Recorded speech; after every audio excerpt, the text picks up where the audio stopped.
Chiefs Kingdom, welcome into the latest edition, the latest episode of the AP Film Room on the Arrowhead Pride Twitter, YouTube, Facebook pages. We are live tonight talking about the X's and O's from the Chiefs' latest win, the Week 4 23-20 victory in New York, a little closer than a lot of us would have liked to see. And we'll get into some of the reasons why it was a little too close for comfort, but I'm Ron Kopp Jr., the lead analyst at the site, arrowheadpride.com. And with me, as always, my favorite film analyst in the game, Nate Christensen at NateCH32 and Caleb James at CJ Scoobs on Twitter. Nate, I'm going to start with you tonight because for some reason you're to the right of me when usually Caleb's to the right of me, and we're going to switch it around this time. How are you feeling about the Chiefs being 3-1 at this point, the quarter mark of the season? Well, in terms of the quarter mark part, I expected them to be 3-1, so I guess they're on pace for what I'm thinking. It's certainly been a interesting start to the year. Every year obviously has its own unique elements to it. This one is even like more unique, I feel like, than most years, because obviously the strong defensive start, which is something the Chiefs have never had really in my lifetime, really. Even like the best Chiefs defenses sometimes would always start slow.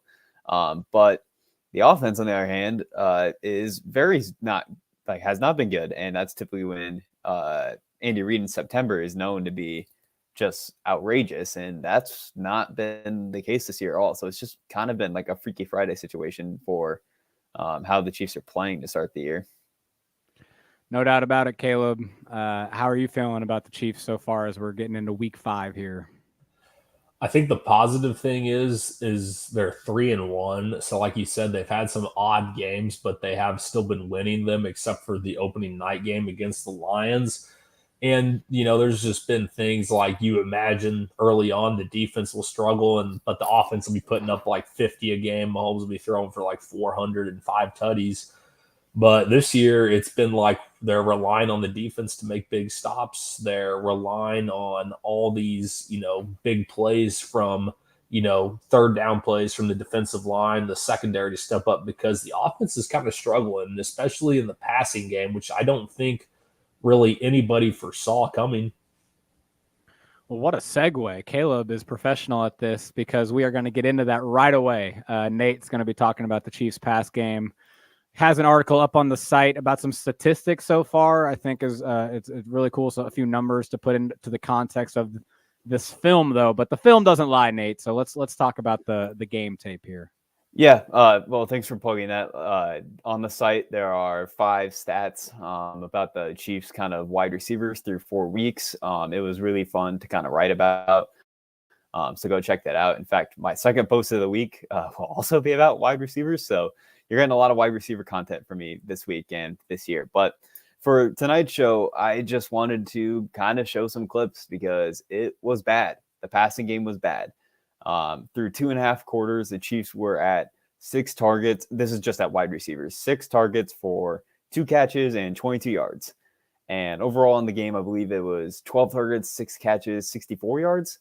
It was bad. Like that's not a viable way to have a passing offense when you're an 11 personnel team. So why is this? Like what happened in this specific game? So I just have a series of clips. We're going to kind of go rapid fire with all of them. First one here, I believe this was on the opening drive. The Jets played a ton of man on third downs. They did mix in a couple of trap coverages and zones, which I will have in this clip. But it's just going to be a design play here. And this just sounds really simplistic, but when you have a designed man beater for Sky Moore on this like sprint out play and you miss it because he drifts upfield, that's not good. Like this play is specifically designed to beat man coverage. When your wide receivers aren't getting to the right landmarks, that's not good.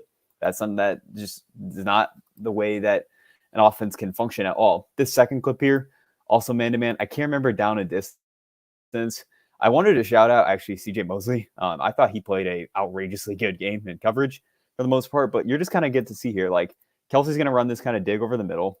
He is going to have like the leverage advantage, but just like watch this linebacker. He's just sitting on this the entire time. There's no window there.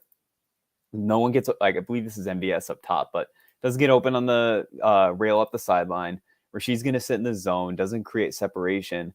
Mahomes is able to scramble out of it, but this is just kind of was a symptom of the entire night that Kelsey wasn't getting open on anything over the middle of the field, and the Chiefs were having guys just sit in zones against man, and it wasn't working at all. Third clip here, this was the safety, but I still don't think this is like a great play for the most part. They're going to motion into this like 3x1 nub.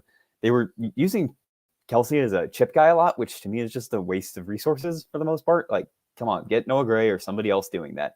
But like, I just don't like this route concept here. And I know like MVS gets open, so maybe I'm being like nitpicky here, but like, I don't like this. Like, this is this is man to man. This is a pretty like tight triangle for the most part. Like, if this cornerback bailed any second earlier, that's a pick.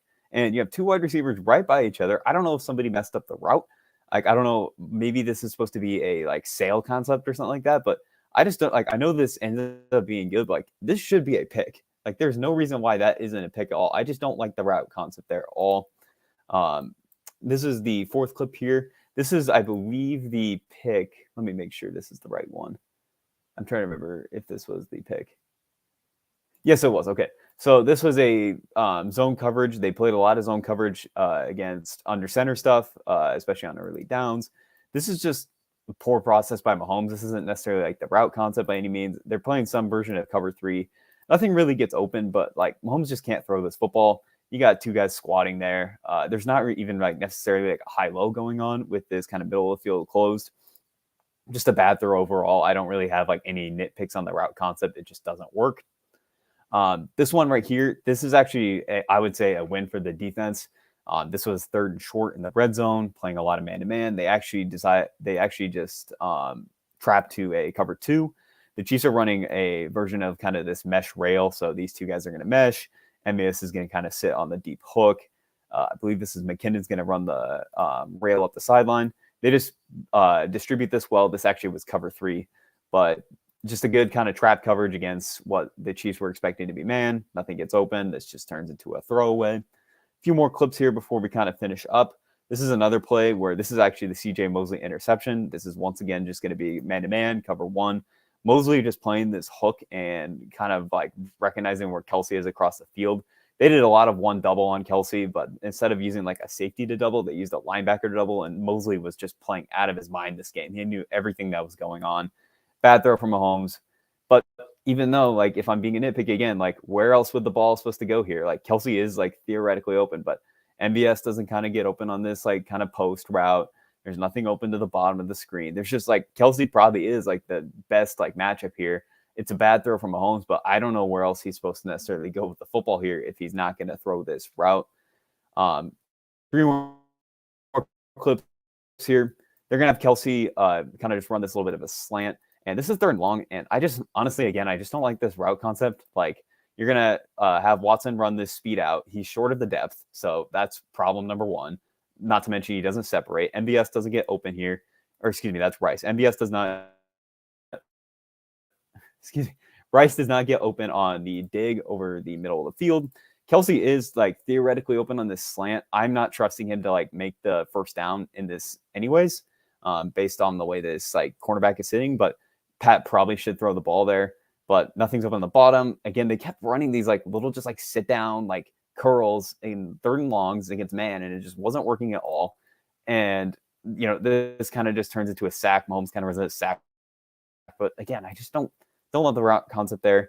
And to kind of go back, like even the designer stuff, like to beat man coverage just wasn't working. So the Chiefs are going to be in this like 4x1 with Kelsey ISO. This is a pretty easy man tell by the way they kind of distribute this. They're going to try and run this kind of screen to Clyde Edwards-Helaire. Mosley just beats him to the flat. Creed does kind of whiff the block. I actually think this is a pretty good angle by Mosley instead of like a whiff block. But Clyde just doesn't have the speed to kind of get past that for the most part. That turned into a TFL. Last play here. Again, another really good kind of trap coverage in the red zone. I just kind of wanted to highlight Rashee Rice's kind of route here. Jets play, I don't know if this is cover 3 exactly, but this linebacker is going to be sitting in the zone here. You just kind of notice like Rice just kind of just stops and he doesn't bend back outside. He's actually going to continue to break towards the sideline, which makes sense with the way Mahomes is scrambling. So like I get it, but when they're kind of running this like variation of mesh and he's kind of sitting over the top and he stopped here, like the route's over because this linebacker knows exactly that if he's going to drift to the sideline here, that's going to be covered and taken away. Nothing, Kelsey is like open here, but I mean, that's not going to get anywhere on third and long. There's nothing in the end zone. So overall, this was just not a good offensive game. They couldn't beat, no one could beat man coverage at all, not even Kelsey. The zone calls were not working. The Jets had some really good design coverage calls, but like the route concepts just weren't working. I didn't like the route concepts. Nobody was getting open. It was just an overall disaster. And it's one game, it happens, but this has sort of been the issue 3 out of 4 weeks this year. Like, I don't really think the passing concepts have been good this year, really at all. It's been pretty basic for an Andy Reid team, in my opinion. Nobody's getting open. I don't know if it's basic because guys aren't picking up the playbooks or there's guys that aren't being trusted right now, but it's just kind of a mess. And the only time it hasn't been a mess was against the Bears, who were playing like the worst spot drop coverage I've ever seen. Yeah, well, that was the one thing I wanted to almost interrupt and say is just that, like, it's hilarious how different the linebacker play was in coverage this week compared to last week. Like, everything was open over the middle last week. Mahomes could just wait for the things to pop open because the linebackers, like you say, they just spot drop, and it's like robots. It's like Madden. The Bears linebackers were just dropping to exactly where they should if it was like an on-air, it was just hilarious how different it was. CJ Mosley attacking, being all over the place, getting underneath everything downfield, like that interception you showed. So definitely got to give credit to the Jets defense, right? But yes, yeah.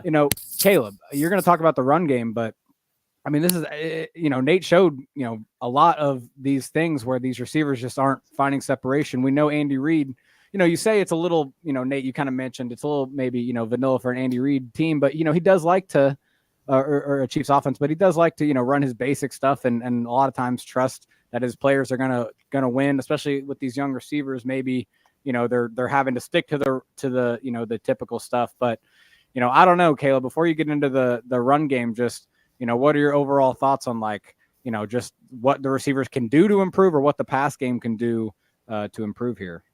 I thought it was funny, and I'm just sitting here like thinking about it. But last season, obviously they didn't have Tyreek, but they had Juju Smith-Schuster, and it felt like even though they weren't hitting those big explosive plays, the offense didn't really miss a beat, really. It even looked like it might have been the most efficient version of the offense they'd run since Andy took over. And now, like, Juju's not really doing a whole lot up in New England right now. I know he might have some injury issues, but, I mean, you're seeing just what the lack of a veteran wide receiver is having in this offense. Because I don't think, like, no one in Kansas City, we weren't saying, like, you got to back up the truck to get Juju back. But even in that case, it's like I still think they're having these games out of Watson and MVS where they disappear for long stretches of time. And I know really all they're trying to do with those guys is really work a lot of the deep routes. So I think they're just trying to buy time for Rashee Rice to get things figured out. Because, I mean, through the first few games of the year, I think he's really looked like the only, one of their only receivers that can make plays consistently. Yeah, Rashee has been in a limited sample size, definitely, against zone, against, getting upfield, beating, quick coverages. He's been good, but I don't know, Nate, what were you going to add to that? The Chiefs are like, I'm not trying to be like, I understand that MVS has a very like limited role, but the Chiefs are paying him like $11 million and he has 9 targets through 4 weeks. I understand that like he's mainly a vertical guy and that's just not going to be a thing that opens up every week, but like that's just not amicable right now. Like MVS is playing a lot of snaps because he's supposed to know the offense, but he's not getting the ball because he's not open. And when your other young guys are struggling to get on the field, catch the ball, run routes at the right landmarks, like they don't have the trust of the quarterback, it just kind of creates a problem here. Like I agree that like Juju, they should not have re-signed Juju based on the way his career is going right now, which is unfortunate. Like I feel bad for him, but like they didn't replace him, and the one veteran in the room is just not doing anything. Like he's not. I understand why people are saying MVS shouldn't be on the field because he's just not providing any value to the offense. But then I would respond, who do you want on the field? Right. Well, and then to respond to John Johnson's question, he does, Caleb says they're missing a veteran receiver. He says, well, isn't MVS a veteran? Well, exactly to your point that, the veteran receiver in this room, or the 2 veteran receivers in this room, Justin Watson and MVS, are both, more so just vertical decoys that'll get those 2 or 3 targets a game when it's there, but they're not going to be featured in the offense ever. That's not what they do. And so that is a point. The receivers that are being featured that need to win on quick separation, that need to win in these quick zones and get 6, 7, 8 targets a game are not veterans. They're the young guys kind of learning. So very interesting. Scott Soren actually also asked on Twitter, is it Nagy and play calls or lack of talent understanding of the offense? I think that's a fair question. We don't know that for sure, but I think we're all leaning where these receivers need to maybe step up and make more plays. But what unit did make the plays on Sunday was the rushing attack, the run game, in a few different ways, Caleb, which I'm sure you're going to get into. But let's talk about the good part of the offense from Sunday. Yeah, I mean, they finally diversified the running game a little bit. And what I mean when we said diversify the run game, they didn't just run zone. They didn't just pound their heads into the ground and Thank run God. zone, which I think we were all happy about. But they ran, so I did a little breakdown of what I consider a successful run. And they ran zone, counter, pin and pull, trap, the Kelsey quarterback read, jet sweep, and power. And for zone, they ran it 13 times. They had 4 plays that they ran successfully where they got 4 or more yards, or it was a 3rd or 4th down short yardage situation and they picked up the first. Counter, they ran it 5 times. They had 5 successful plays. That pin and pull toss that they were trying to establish to the outside, they ran it twice successfully in 4 attempts, and they were both with Pacheco, go figure. They ran trap 1 time successfully. It could have been a much larger play. It was honestly just defended really well by the Jets. I think C.J. Mosley made another good read on it. The Kelsey quarterback read looked like it could have been a disaster. Good work by him to get the ball handed off. The jet sweep, they ran 3 of those. They had 3 pretty good returns. And that power play, they scored their touchdown on. So let's just go ahead and get into it here. And I do enjoy seeing them do this because 2 years ago, or even maybe 2 years ago, yeah, I'd say somewhere like that, it would be I would be pretty hard pressed to think that they would have won a game with Mahomes playing that poorly. And the trying to pull my stuff up here. I'm not seeing my big. Well, let's just go with this video right here. Try to find my big file. It's got them all together. We'll just clip them all here and go one at a time. But we have just the power play. It's 3rd and short. They got the double tackles. They got the tackle over on the left side. They got them out of 12 personnel. And you see something. They did use some motion this week. They got more creative. You see all those linebackers and safeties starting to react at the top of the screen up here. And really, they do all this to kind of clear out space. It's a really good play call by Andy Reid. It's really good. It's really well blocked. And you see Trey Smith. He just comes down and decleats a guy. Pacheco turns on the gas, and he is just off to the races on that one. That is really, I think this is a play I've been calling for the Chiefs to run. It's so simple. It's literally one of the most simple offensive plays a team can run. Donovan Smith gets away with a little bit of a possible hold here. He kind of gator blocks that guy, wraps his ankle up, but never matter. And then you see that explosive speed. That's a 48-yard just rip right there. And it was on 3rd down and 1 also. So you see it from the top view, just showing you Pacheco does have this legit speed. Like towards the end of last season, I think people started to see him more as just like this angry runner to like what you saw when he was at Rutgers, when he was like this, he was like this awesome power, this awesome speed back just behind a bad O-line, really. So he's still developing. Let's go look at the counter plays, though. And I thought what was nice about these, and the Chiefs opened up the game with one, is they're running them to the weak side of their formation. And the Chiefs did make an adjustment because the Jets actually did play this pretty well. But we'll go end zone here in a second on this first one. You see Trey Smith was really getting fired up in there. Jermaine Johnson got flagged on this play. Trey Smith got him pretty good. But you see they're going to motion in Kelsey, and they are going to run this to the weak side of the defense. So you see those 2 linebackers shift over. It's making a better angle. You got your kick out. The Jets kind of pinched down. The Jets were pinching down and crashing the B gaps hard with their linebackers to take away the inside run game. But on this play, really, the Chiefs just, they kind of bloody it up and just push the pile in there. They get 4, and you see that effort by Smith there at the very end of the play. because he's coming down. Jermaine Johnson, he had some things to say this week. He's had some things to say after the game, and really, it's just a good job by Trey. You get a guy to react and do something stupid. Well, the way the offense looked, they'll take that 15 yards they got from that every time. They run it again a little bit later, and one of the things I liked about them running it later in the game was the Jets were ready to stop the inside stuff. They start trying to take away and pinch down, but this time they're going to run it away from the strong side of the line again. And you see what the defensive end on the play side does. Tooney's starting to pull.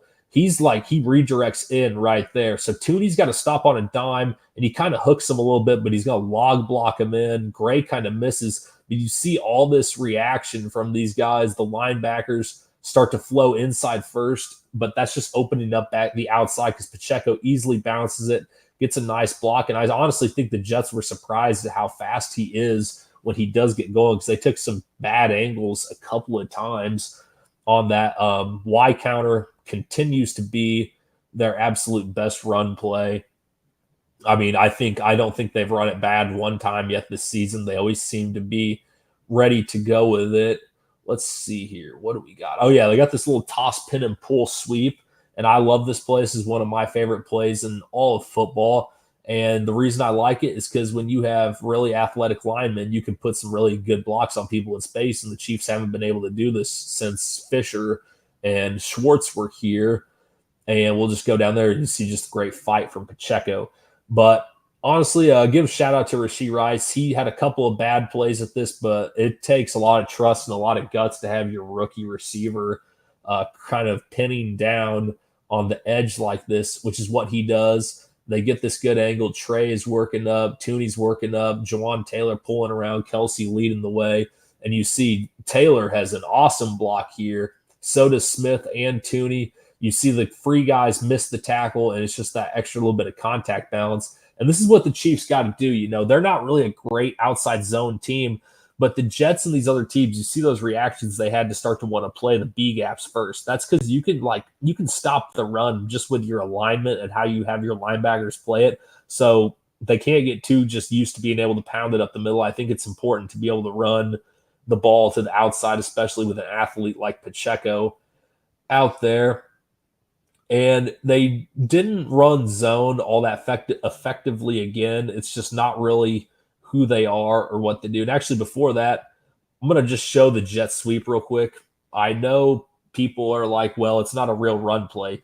Without being able to actually run these jet sweeps effectively, I think it takes away a big aspect of the offense, because you see how all these guys react every play to the motion. It's because the Chiefs can consistently gain about 10 to 11 yards with plays like this, and it's a good way to get Sky more involved. You see more great blocking from Trey Smith. Sky sets up Taylor there for a good block. I mean, I thought Trey Smith played a really good game. You see just how explosive and fast he is out there in space. He gives him a big shove, and just a good finish there by Sky.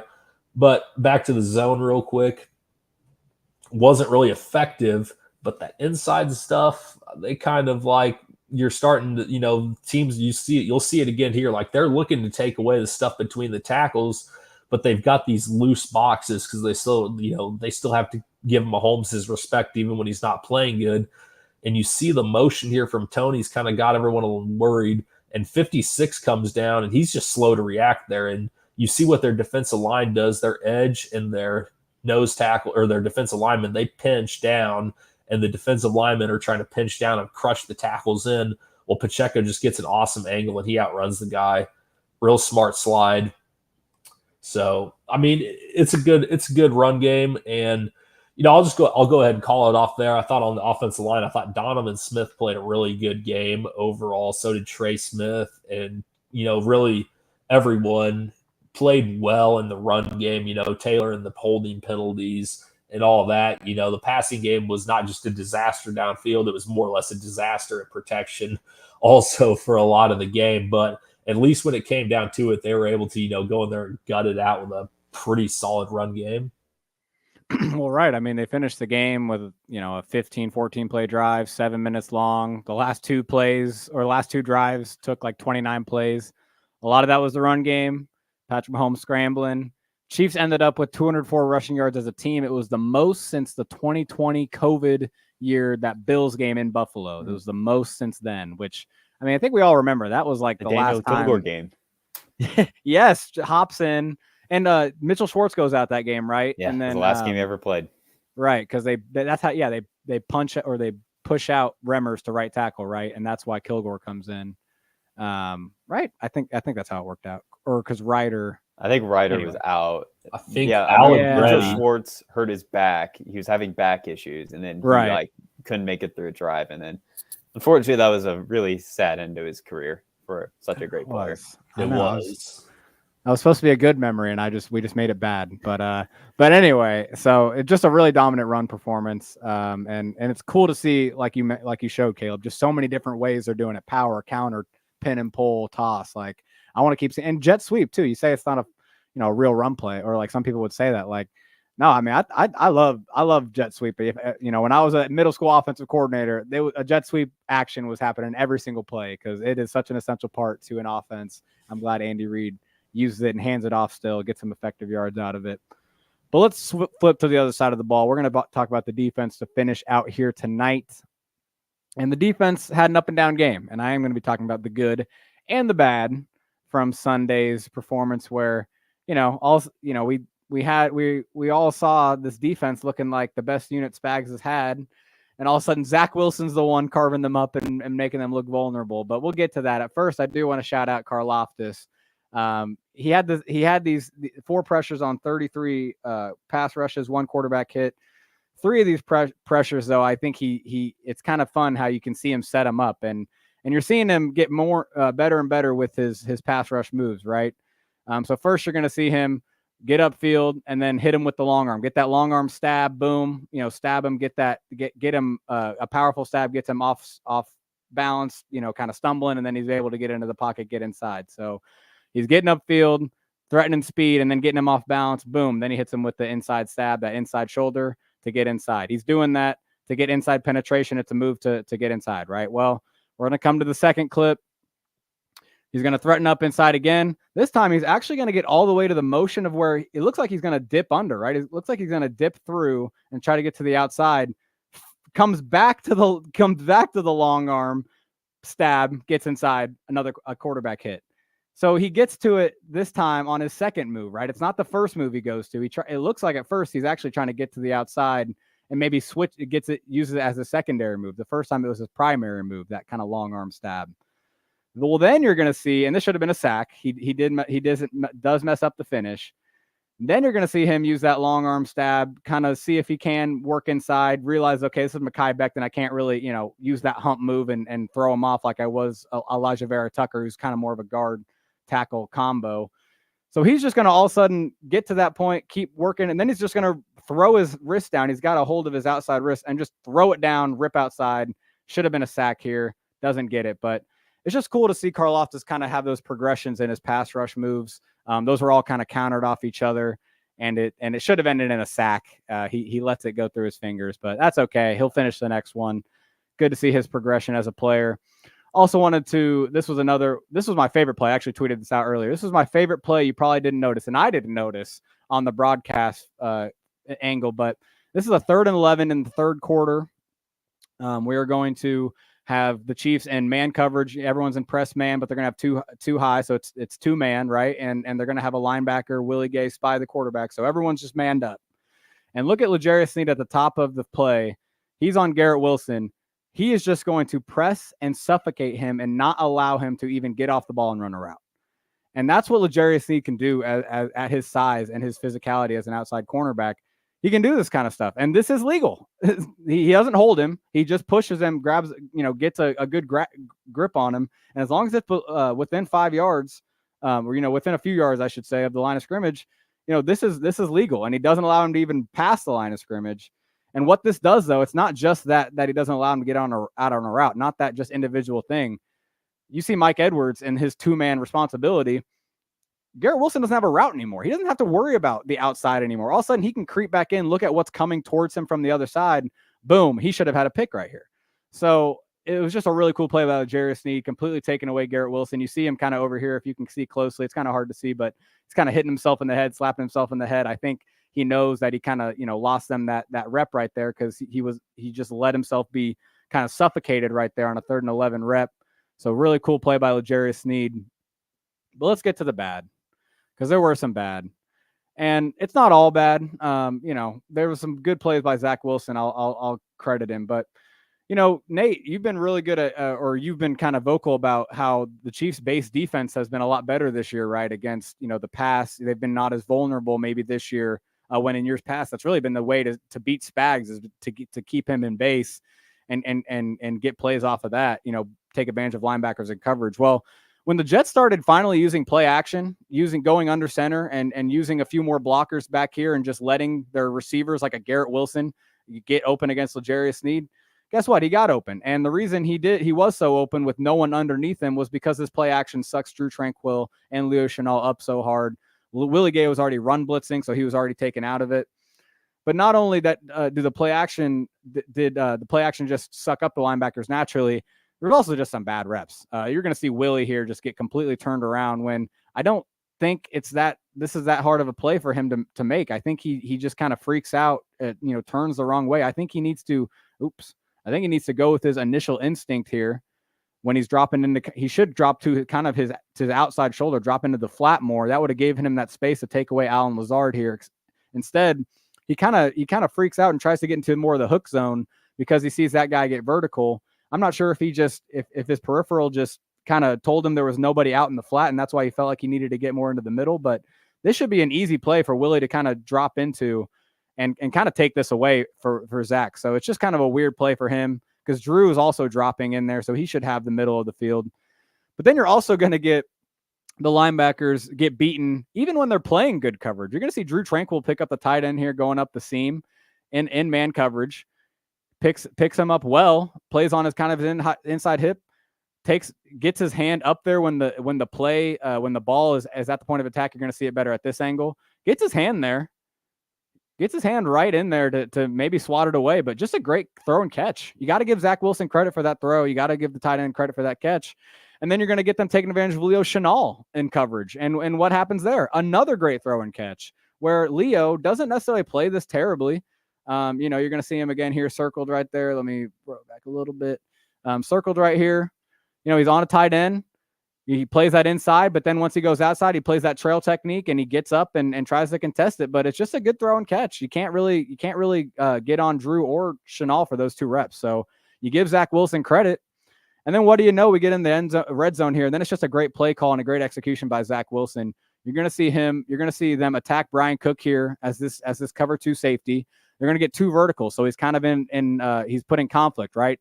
He's got to kind of respect the inside vertical, but then you're going to get this outside vertical bend back in, and Wilson just hits it with such good timing. Brian Cook can't do anything about it. Cook actually gets on it pretty quick. He could have exploded quicker on it, I will say. Definitely something he could have done, but I'll play it back here, but he just gets beat to the spot because Wilson gets there with good timing. It's a good catch and it's a touchdown. So good play design, good execution. Again, I just have to give credit to Zach Wilson. He played a pretty good game all of a sudden, maybe revitalizing his career. Nate Hackett with a good game plan. But here's the big Breece Hall run too. I want to show that, hey, this is just one of those where run blitzing, getting a linebacker up on the line of scrimmage, you get caught in it, right? You're going to have Allen Lazard easily pin him here, and then it's just off to the races because you have good blocks in space. Trent McDuffie here gets completely erased by the tight end from the slot. He gets completely taken out of the picture. Drew, just a really tough play for Drew to make. He gets over there, kind of is too far back, but by the time he gets off the block, it's really hard to make that tackle. But then Brian Cook, obviously, great tackle here, saves the day a little bit because this drive actually does end up in a punt. So that was kind of that one game saving play here. And then here, I know everyone, hates to see, when we put our pass rushers in coverage. And yeah, I do think Spags just overthinks it a few times. And FAU had one here earlier in the game where he was kind of in the same position as Karlaftis here, trying to cover Garrett Wilson from the slot, being that inside position while, there's that deeper safety to take away, vertical stuff if he goes vertical. I just think, did we really need to go this far with it? Could we have not just on a 3rd down here, game on the lines, or not game on the line, but they still could have won it here. let's just man up Garrett Wilson with Trent McDuffie. I mean, do we really need to drop Karlaftis into inside bracketing coverage with him and allow this? So, it's a product of Spags. He's going to do it. But it just kills me sometimes. When Garrett Wilson, their only legitimate threat, is the only one you need to worry about. Do we really need to have bracketing coverage with the defensive end to his side? Can you maybe hot rat out of that, adjust out of that on the fly? That was just kind of funny. But Chiefs defense, I think it was just kind of a weird game. I'm not going to get too up or down about it, because I think Zach Wilson played the best game of his career, and Nate Hackett, dialed it up pretty good, and the pass rush wasn't getting home as much, which I do think that's not been, it's not going to be the case moving forward. I think we can all agree on that. So, but I will say, there's one play I didn't show, with Brian Cook. He made that one tackle, but Mike Edwards is playing very well, and it makes I'm almost ready to say that he should be playing over Brian Cook because of how well he's been playing. I've been a big B Cook supporter, but he's just not tackling very well right now. That one tackle was great. But there was one where he completely bounced off a return specialist on the reverse play, if you guys remember that. And he's bounced off a couple guys this year. So Nate, I'll throw it back to you and just ask you, what do you think about that, kind of switching that up in the defense, or if there's any reason to switch up anything with the defense right now? I mean, I don't think Cook is being like, I don't think you're saying this, but I don't think he's like being a destructive part of the defense. But yeah, Edwards is playing well. It makes sense, the moving Cook back to that third safety spot, where he played last year potentially. But yeah, no, I agree. I think Edwards and Reed have been their two best safeties this year. About the Jets game plan, I just thought it was a good game plan from Hackett. I thought the heavy protection stuff took the Chiefs kind of front out of it. I think this was the first week you saw Chris Jones not being like an every down player really matter. Because outside of George, I don't think anybody was really being like a meaningful pass rusher, which had up to this point in the year had not been the case. So that's something interesting. The Chiefs do get a Menahu back in 2 weeks, and Jones will pick up the workload. So overall, I actually didn't take much away from the defensive performance. Like, I know people were upset about it, but I actually thought it was just a great game plan. Zach Wilson really did a good job against the blitz. I thought Hackett gave him good answers. Like, they came in with a really, really sharp game plan, and like sometimes you just get beat on defense. Like, there's nothing. I don't think the Chiefs had any structural problems. I just think they got.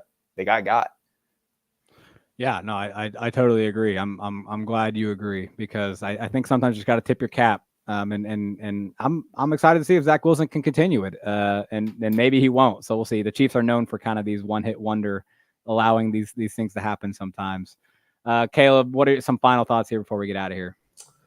I mean, as far as the defense goes, and number one, Chris Jones is on an absolute tear right now, rushing the passer. Like, when they do get Omenihu back, it's going to be filthy in there, because he's really been getting a lot of his pressures from the outside early on. But I think once Omenihu's back, you're going to start to see he's going to start to cause more problems with that interior pass rush again. And there is a reason, like, people said the Jets could be Super Bowl contenders this season with Rodgers. Like, that wasn't like a mirage. It wasn't just like some hype train because they got a new quarterback. Like, they legit had a top 5 defense in the league, which they probably still do. And they have made acquisitions on offense. Like, they've built a decent offensive line. They've got good running backs. They got Garrett Wilson. They've added other pieces here and there. So it's a talented roster.